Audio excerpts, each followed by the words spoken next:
Welcome to icon India.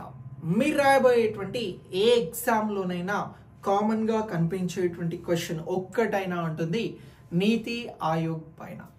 ఈ నీతి ఆయోగ్ అనేది మనం రాసేటువంటి ఎగ్జామ్స్కి అత్యంత కీలకమైనటువంటి టాపిక్. సో ఈ టాపిక్ నుంచి ప్రశ్న ఉంటుంది కాబట్టి దీని గురించి మనం ఈ వీడియో ద్వారా నేర్చుకుందాం. మీరు ప్రిపేర్ అవుతున్నటువంటి ఉద్యోగాలకి ఐకాన్ ఇండియా ఆన్లైన్ ఆఫ్లైన్ క్లాసెస్ని అందిస్తూ ఉంది. దీనికోసం మీరు ఐకాన్ ఇండియా యాప్ని డౌన్లోడ్ చేయండి. సో నీతి ఆయోగ్ అని అంటున్నాం.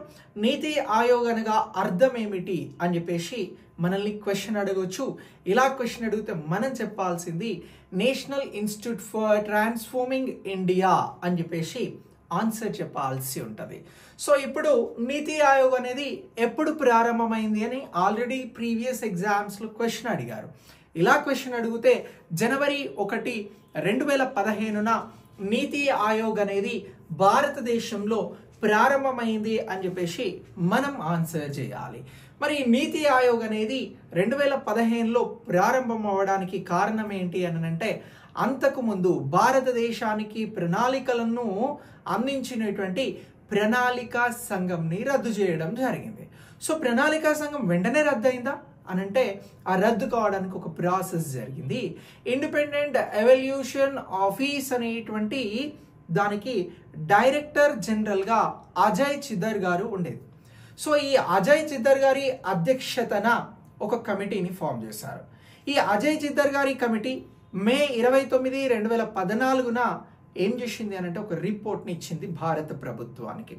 ఈ రిపోర్ట్లో ఏం చెప్పింది అజయ్ చిద్దర్ కమిటీ అని అంటే, భారతదేశంలో ప్రణాళికా సంఘాన్ని రద్దు చేయండి అని చెప్పేసి సూచించింది.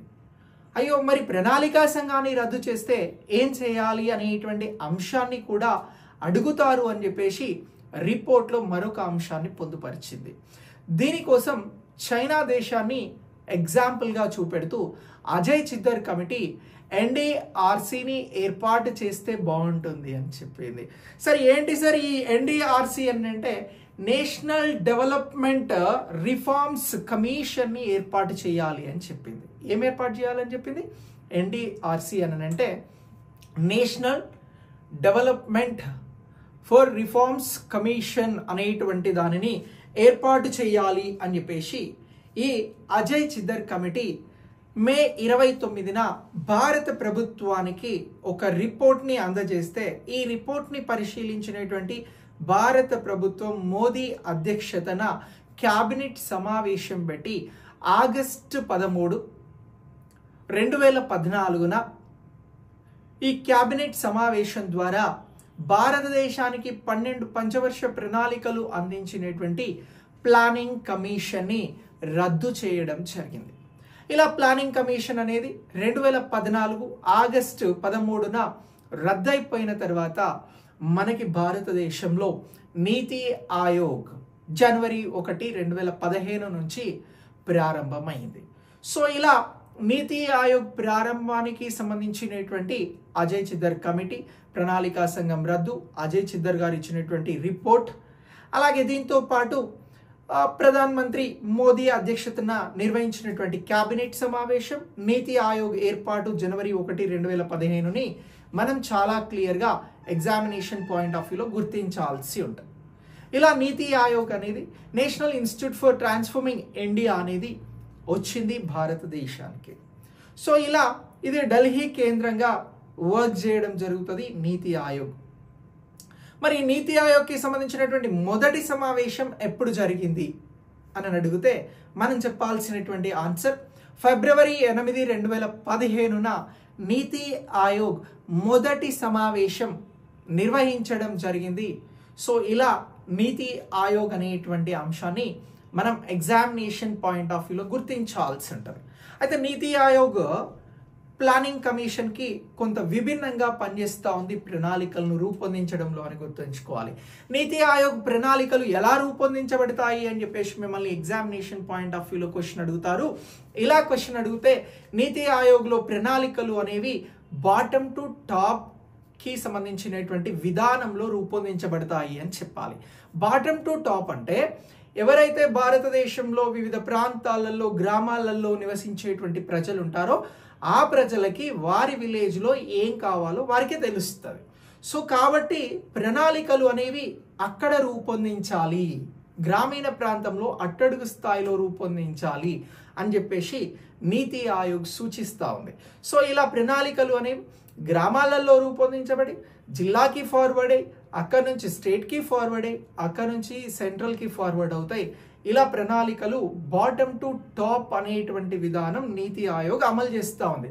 మరి ప్లానింగ్ కమిషన్లో ఈ విధానం లేకుండా సరేనంటే ప్రణాళిక సంఘంలో ప్రణాళికల రూపకల్పన అనేది టాప్ టు బాటమ్ ఉండేది. అంటే ఎక్కడో ఢిల్లీలో కూర్చున్నటువంటి వారు ప్రణాళికలను రూపొందించేవి, అవి అక్కడి నుంచి స్టేట్స్కి వచ్చేవి, అక్కడి నుంచి జిల్లాకి, మండలానికి, గ్రామానికి వెళ్ళేది.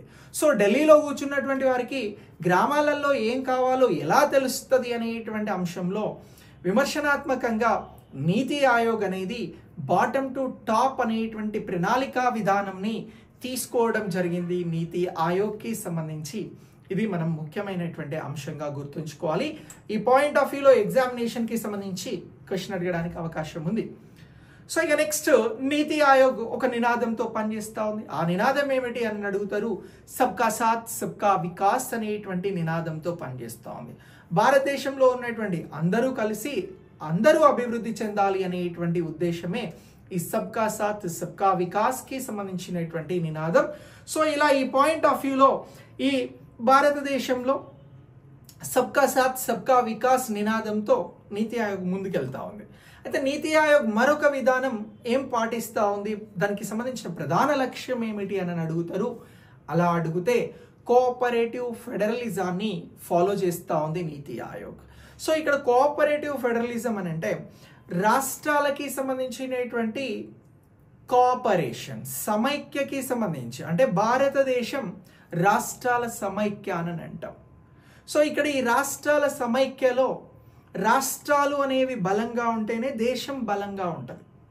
సో కాబట్టి ఇక్కడ రాష్ట్రాల సహకారం అనేది అత్యంత కీలకం. అందుకోసమే కోఆపరేటివ్ ఫెడరలిజాన్ని నీతి ఆయోగ్ ఫాలో అవ్వడం జరుగుతోంది భారతదేశంలో. సో ఇలా నీతి ఆయోగ్కి సంబంధించినటువంటి అంశాలను మనం గుర్తుంచుకోవాల్సి ఉంటుంది. ఇలాంటి క్లాసెస్ మీకు ఐకాన్ ఇండియా ఆన్లైన్ ఆఫ్లైన్ ద్వారా అందించడం జరుగుతోంది. దీనికోసం మీరు వెంటనే ఐకాన్ ఇండియా యాప్ని రిజిస్టర్ అవ్వండి. మీకేమైనా క్వైరీస్ ఉంటే క్రింద ఇస్తున్న నెంబర్ ద్వారా మీరు మమ్మల్ని అప్రోచ్ అవ్వచ్చు. వీడియోని లైక్ చేసి మీ మిత్రులకు షేర్ చేయండి. మరొక వీడియోతో మళ్ళీ కలుద్దాం. Thanks for watching.